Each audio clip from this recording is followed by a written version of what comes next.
Alexandre já fez aqui uma calma para a gente, né? Para a gente se acalmar um pouquinho quando a gente chega aqui do trabalho, vem correndo, trânsito, mas aí nós chegamos. Então, esse é o momento da gente relaxar um pouquinho, esse momento agora que a gente vai se preparar para a gente receber o banquete que vem agora, tá? Então, vou pedir ao pessoal que, por favor, dá uma apagadinha na luz, coloca a musiquinha para a gente. E eu vou convidar todo mundo agora a gente respirar lento e profundamente,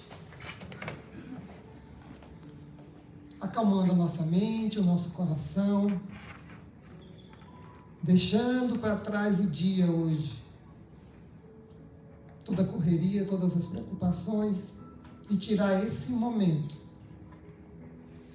Nesse momento eu tiro, Senhor, esse momento agora é o meu momento de comunhão, é o meu momento de conexão, é o meu momento de receber uma informação, uma palavra, uma dica que seja,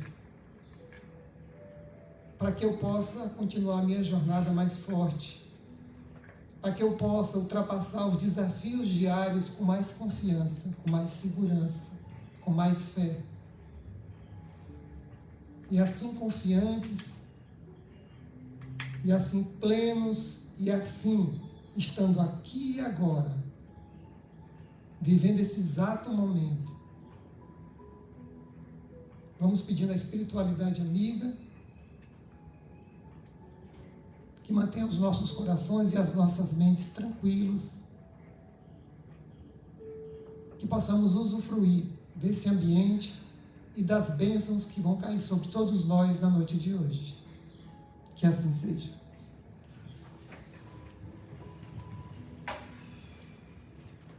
E agora eu queria convidar a nossa querida Nara, que vai começar a bater um papo com vocês hoje. Eu espero que vocês aproveitem bastante. Olá, boa noite. Tudo bom? Meu nome é Nara Miquelon, para quem não me conhece. Eu tenho uma estrada já no Espiritismo de alguns anos, né? Cheguei no Espiritismo, como alguns já ouviram falar, assim, você chega ou pelo amor ou pela dor. Eu cheguei pela dor e achei fantástico o que eu encontrei, né? Eu fui estudante do Espiritismo. Lá no Brasil a gente tem a FEB, que é a Federação Espírita Brasileira, que coordena todos os estudos, né? E na época você tinha que comprar os livros e tinha que ir nas aulas. Hoje é um espetáculo. Você abre o seu computador, né? Seu tablet ou celular, e você tem acesso a todos os livros, a todas as aulas. Então eu não posso mais alegar que eu não tenho tempo, eu não tenho condição, né? Porque está tudo na minha mão. Se eu quiser estudar o Espiritismo, eu acho um tempo. E isso transforma a vida. Transformou a minha vida, tanto que hoje eu venho aqui compartilhar com vocês, certo? Então, o tema da noite de hoje é Entra na minha casa. Já ouviram falar essa frase? Já? É de uma história bíblica, né? O mestre do Espiritismo é Jesus Cristo. Então, tudo que está na Bíblia é o que nós usamos, é o que nós seguimos. Nós falamos de Jesus, nós falamos dos apóstolos, nós falamos de amor, mas à luz do Espiritismo. Porque o Espiritismo tem alguns pilares, algumas crenças, e que a gente que é espírita há bastante tempo e já experienciou o Espiritismo, não passou por ele.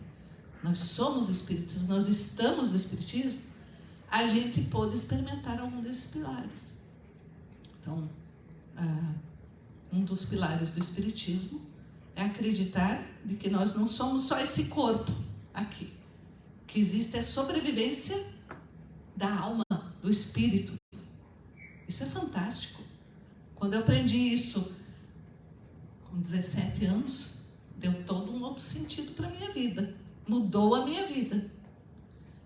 E entre tantos outros pilares, nós acreditamos na comunicação com os espíritos. Isso não é uma mágica, isso não é um filme de Hollywood, É possível, sim, eu me comunicar com os espíritos. Né? Só que eles é que têm o telefone. Eles é que ligam pra gente. Eles é que chegam até nós. Eu posso pedir, mas o nosso aparelho não é tão bom assim, né? Eles nos falam, às vezes, pelos sonhos, às vezes cochichando mesmo, né? E às vezes num centro espírita. Eles vêm nos agraciar num centro espírita, onde eu empresto o meu corpo, o meu aparelho fonador, o que eu posso falar, para que o espírito fale por mim. Às vezes a gente acha que está ficando louco e não é, só um espírito. Tá? Não estou bem, estou com pressão alta, estou passando mal, vai no médico, não é nada. É o espírito querendo falar contigo, criatura. Mas aonde aprende isso? Vem para o centro espírita. Não tenha medo. Isso é fato, isso existe. Né? Então vamos para a nossa palestra. O tema escolhido, Entra na Minha Casa, é a história de Zaqueu. Quem era Zaqueu? Essa parte estava até lá se eu não me engano, no 6º ano e no 7º ano a gente aprende no colégio, que fala sobre a invasão do Império Romano. Né? Quando o Império Romano tomou conta de quase toda a Europa e ao norte da África, hoje é o Oriente Médio. Né? O Império Romano chegou na antiga Palestina e, em nome da ordem e da lei, ou da lei e da ordem, eles estabeleceram cobrança de impostos de um povo pacífico que tinha uma agricultura familiar, de subsistência, e que tinha que tirar, às vezes, 70%, 80% do que produziam e pagar para o Império Romano, em troca da lei e da ordem. Muito bem.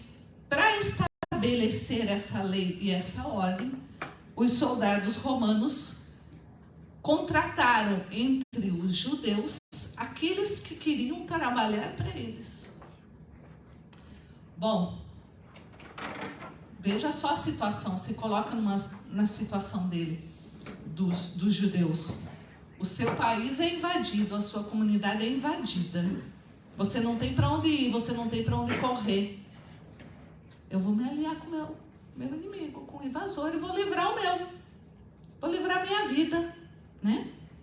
Então, os soldados romanos, o Império Romano contratou entre os judeus aqueles que cobrariam os impostos do próprio povo, igual a ele. Fiscalizariam toda a colheita, toda a pesca, toda a produção. E seriam os cobradores, que eram chamados de publicanos. Vocês acham qual foi a reação do povo a ter, de repente, o seu vizinho como um publicano?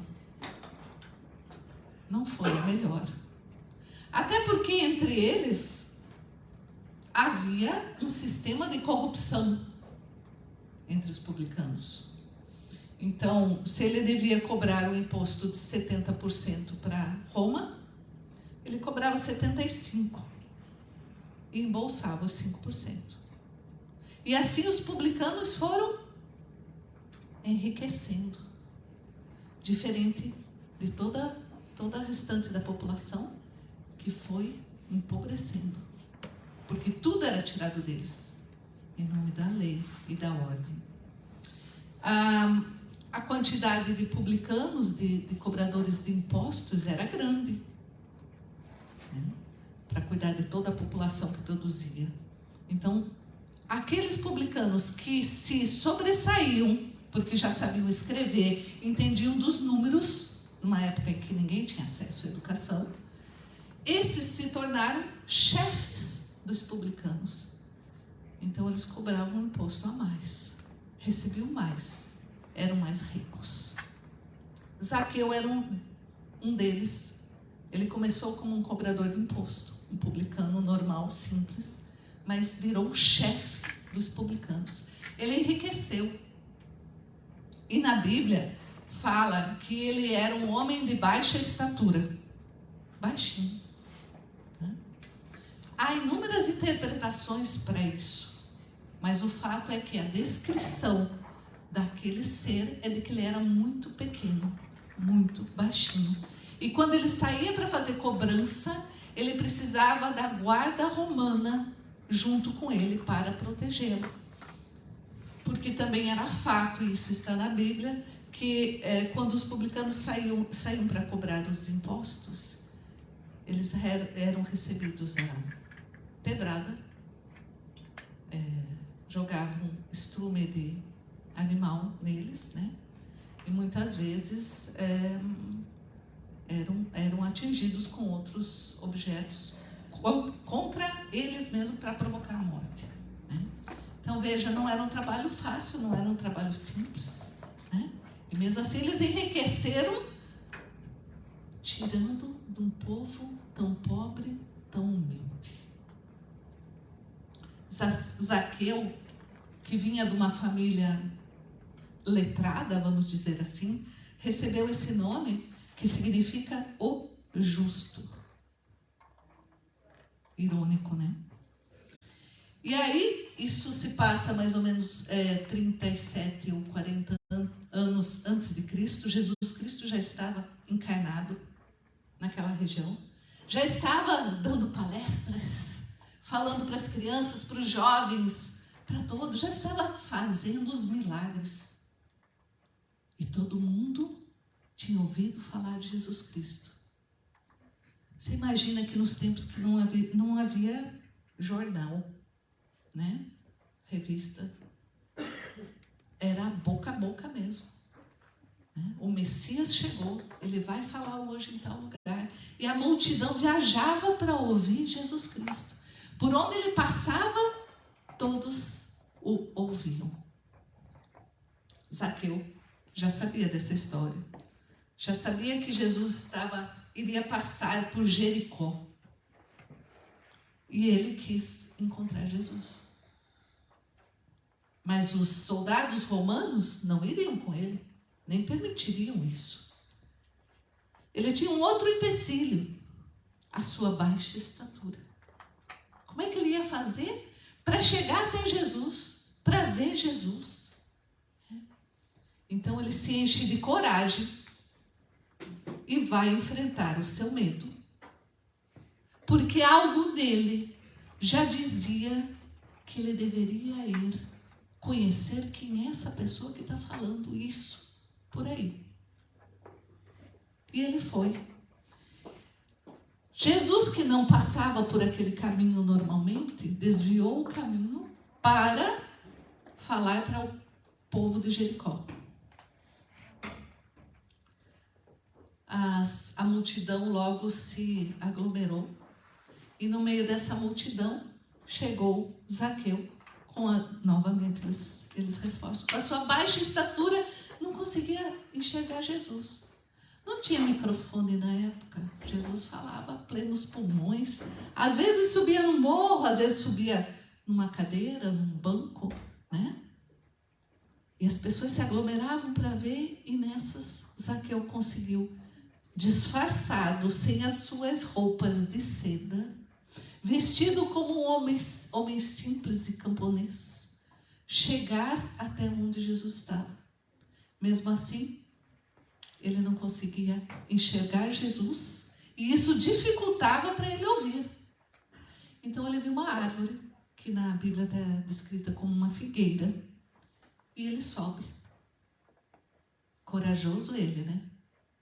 Na frente de todo mundo, ele subiu na árvore. Todo mundo enxergou ele subindo. E nesse instante, todo mundo reconheceu ele. Sabia quem era ele. E nesse instante, Jesus olha para ele e fala: Zaqueu, desce da árvore, que hoje eu vou entrar na sua casa. Essa é a história. Ela tem, se eu não me engano, ela está no no Evangelho de Lucas, tem várias interpretações, mas é essa a história. Poxa, ok, Zaqueu foi buscar Jesus, Jesus viu e entrou na casa dele. Mas o que isso significa para mim hoje, 2023? O que eu vou tirar dessa lição para mim? Eu vou olhar para essa história sob 3 perspectivas. Uma do público que estava ouvindo Jesus. A outra visão, a visão de Zaqueu. E a terceira visão, a visão de Jesus Cristo. Ok? Primeiro, a visão do público. Vocês acham que eles ficaram felizes ao ver Zaqueu subido na árvore? Não. Alguém teve compaixão de Zaqueu naquela hora? Qual foi a reação do povo? Apontar o dedo, chamá-lo de traidor, de ladrão. Em suma, julgar. Né? Quando a gente vê uma pessoa em evidência, em exposição, fazendo algo, tomando uma atitude, qual é a minha atitude? Como eu me comporto? Nos dias de hoje, com o advento internet, você seria cancelado, esse é o termo? Cancelado, né? Você poderia virar um meme, né, na internet. Talvez ganhasse dinheiro com isso. Né? Tem gente monetizando, como eles falam. Né? Mas veja, essa é a nossa sociedade. Eu mal e mal sei dos meus problemas, mas eu sou tão rápido em apontar o problema do outro, em dizer o que o outro faz de errado, mas eu não olho para mim. Jesus fez uma parábola sobre isso. Qual é a parábola? A trave dos seus olhos. Tire a trave dos seus olhos. Só assim você pode tirar o cisco do olho do seu irmão. Trave, tronco, galho. Né? A gente enxerga o que está de errado no outro com tanta clareza, com tanta proficiência, mas eu não enxergo de errado comigo. Peraí, essa conta não bate, essa conta não fecha. É tão mais fácil achar o problema nos outros, né? É tão mais fácil indicar o problema nos outros, porque aí eu não olho para mim. Aí eu não vou resolver os meus problemas, que eu carrego, segundo o Espiritismo, de muitas vidas. Porque eu tenho muitas vidas, eu não tenho só essa vida. Mas essa população que estava na frente de Jesus enxergou Zaqueu e o apontou chamando de publicano, ladrão. Ninguém pensou assim, ué, mas por que ele subiu na árvore? Sendo quem ele era. Como que ele veio aqui? Para encontrar Jesus, por quê? Não. Todos se voltaram contra ele. Serve muito bem para os nossos tempos hoje, de julgamento, né?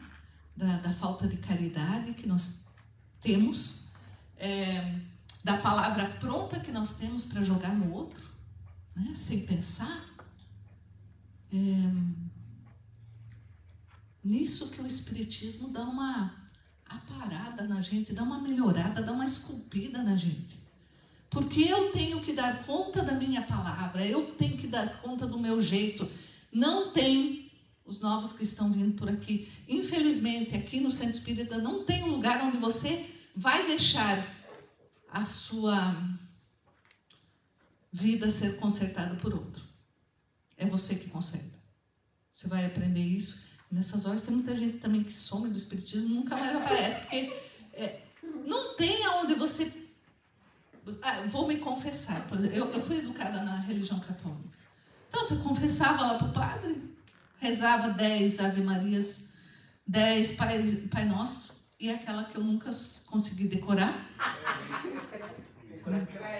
Ou era Salve Rainha, nunca consegui.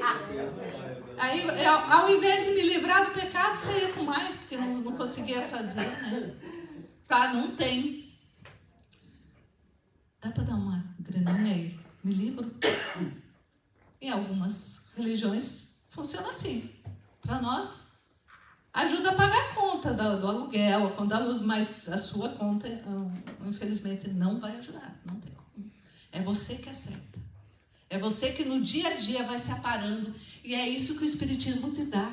Essas ferramentas para eu saber o que eu tenho que fazer, como eu tenho que fazer. Se vocês pudessem conhecer a Nara de 30 anos atrás, vocês veriam uma pessoa completamente diferente. Graças a Deus não tem nada gravado. Tinha nada. A língua não cabia na boca. Né? Porque quando a gente tem 20 e poucos anos, você não pensa. Pouquíssimo você pensa depois de ter falado. Antes de falar, não. Hoje, eu penso antes de falar. Eu não saio falando. Que bom para mim. Mas ainda falta controlar o pensamento. Não adianta nada. Comigo está tudo bem. Não está tudo bem, senão eu não estaria aqui na frente. Né? Porque quando eu venho aqui, eu falo com propriedade, porque eu estou passando por isso. Eu sei como é, o quanto é difícil. Então, essa é a perspectiva do público. Quando vê alguém tentando mudar de vida, você vai lá e aponta o dedo. Né? A gente tem essas ferramentas muito pela nossa criação, pela nossa cultura. Né? Vou dar um exemplo muito simples. Eu sou do interior do Paraná, uma cidade chamada Toledo, colonizada por gaúchos, Rio Grande do Sul. Lá no Rio Grande do Sul, deve ter mais de 2 times, mas a gente só conhece 2. Internacional e Grêmio.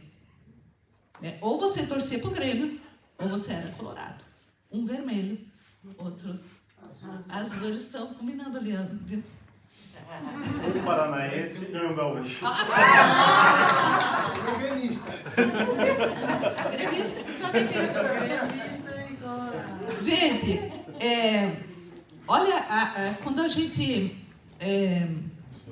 eu estou dando esse exemplo, assim, é muito simples, é só para ilustrar mesmo.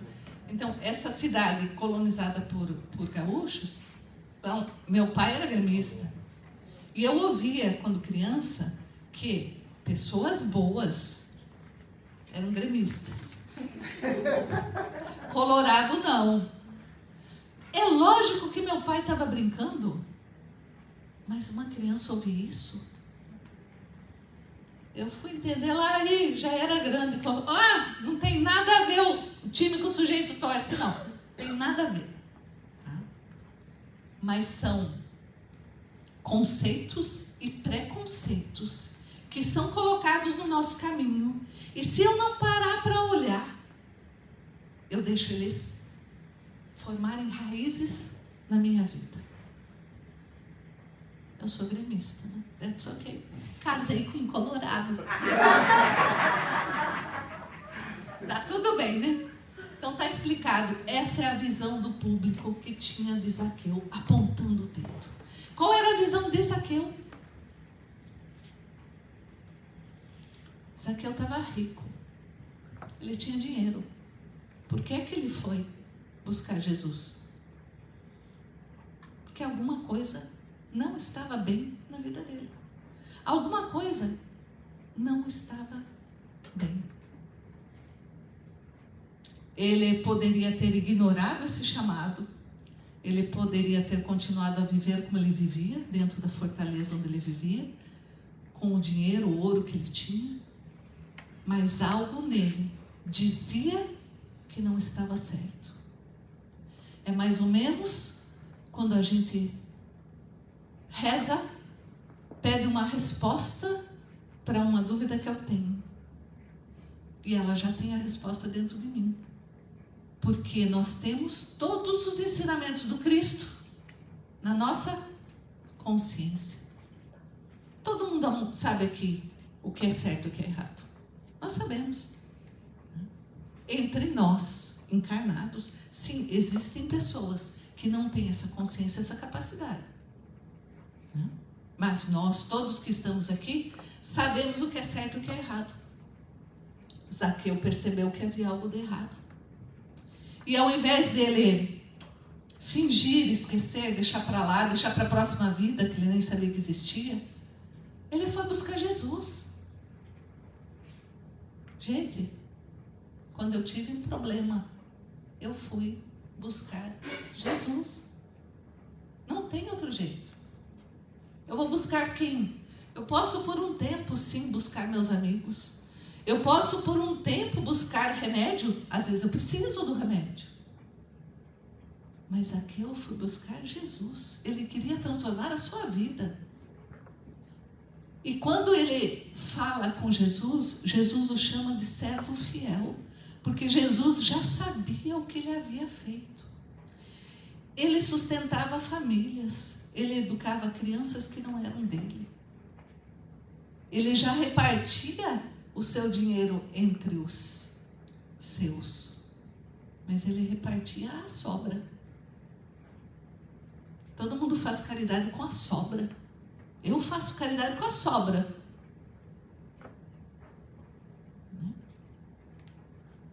Zaqueu viu que não era suficiente. Que estava errado. Todo o sistema que ele participava, que era do Império Romano, estava errado. Ele não queria mais ser quem ele era. Foi nesse momento que ele abriu a sua casa, o seu corpo, o seu templo sagrado, para ouvir Jesus e se modificar. E olha que ele foi corajoso, porque ele teve que sair de casa, ele teve que se expor na multidão que poderia atacá-lo, e ele sabia que a partir daquele instante, ele não seria mais a mesma pessoa. Não é assim com a gente? Quando você busca Jesus, você não se transforma? É mais ou menos como aprender a andar de bicicleta. Eu e meus exemplos medonhos, né? Mas é assim. Dá para você dizer que você não sabe mais andar de bicicleta? Não, você aprendeu. Uma vez aprendido, uma vez encontrado Jesus de verdade, ele não sai mais de você. Os teus atos, os teus pensamentos vão ser baseados nele, na fala dele. E o que era Jesus? Terceira perspectiva, a visão de Jesus. Jesus já sabia que Zaqueu ia estar lá na árvore. Tanto que ele desviou, ele estava indo para um lugar e foi para outro. Porque sabia quem encontrava. O que é que Jesus fez com Zaqueu? Ele o acolheu. Ele disse: desce daí, que hoje eu vou entrar na sua casa. Na frente de todo mundo ele falou isso. Inclusive dos apóstolos que disseram para ele: mas meu Deus, ele é um publicano, como assim você vai comer lá na casa dele? Ele estava dando a maior lição para os seus apóstolos e para todos que estavam lá assistindo ele. Ele estava dando a lição do acolhimento. É assim que Jesus é na nossa vida. Ele acolhe. Ele acalma as suas dores. Ele pode não pagar suas contas. Ele pode não comprar a casa que você quer. Mas ele vai te dar calma e serenidade para que você consiga tudo aquilo que você quer. E se você não conseguir, ele te acolhe, ele te acalma, ele te ampara. É assim que funciona. Não é uma moeda de troca, né? É uma moeda de acolhimento. Veja,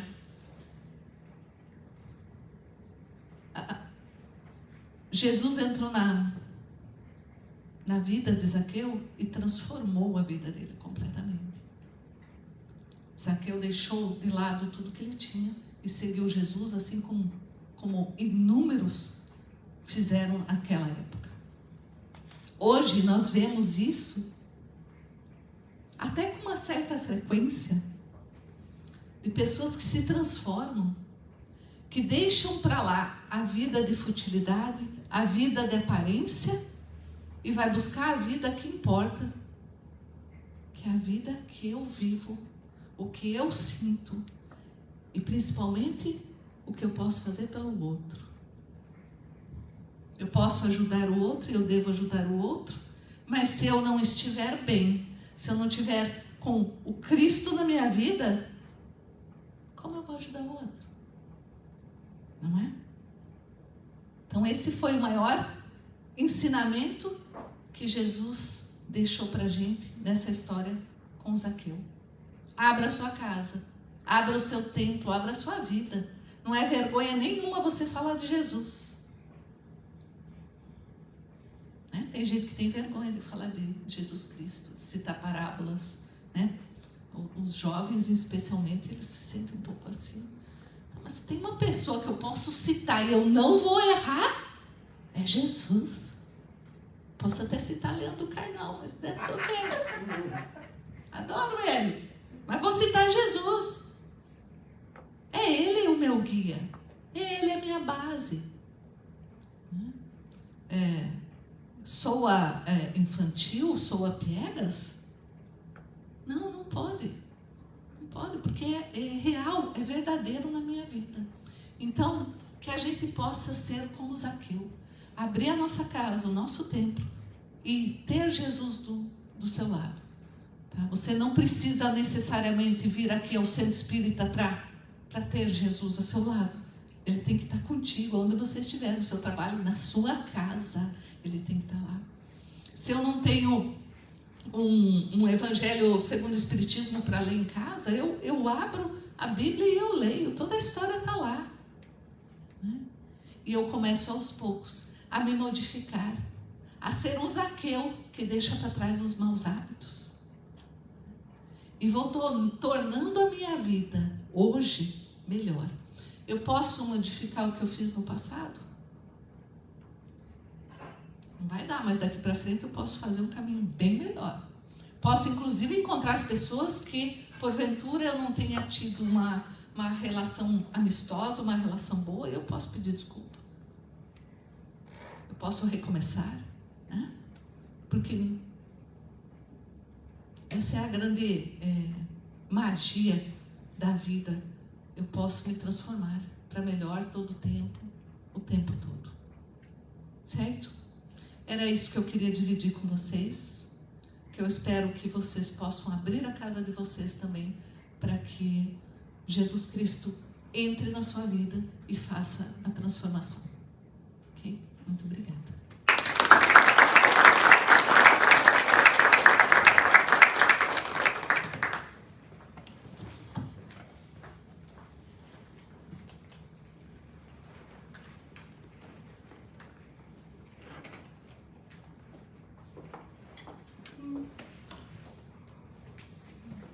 E eu, flamenguista, tô só me imaginando chegando em Toledo, não ia dar certo.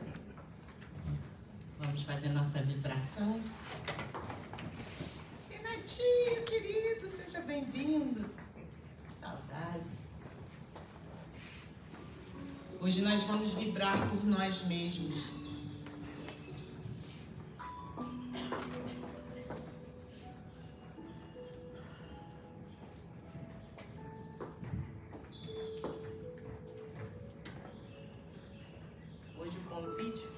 Nós deixássemos o Cristo entrar dentro de nós. Então hoje nós vamos vibrar por nós mesmos. E fechamos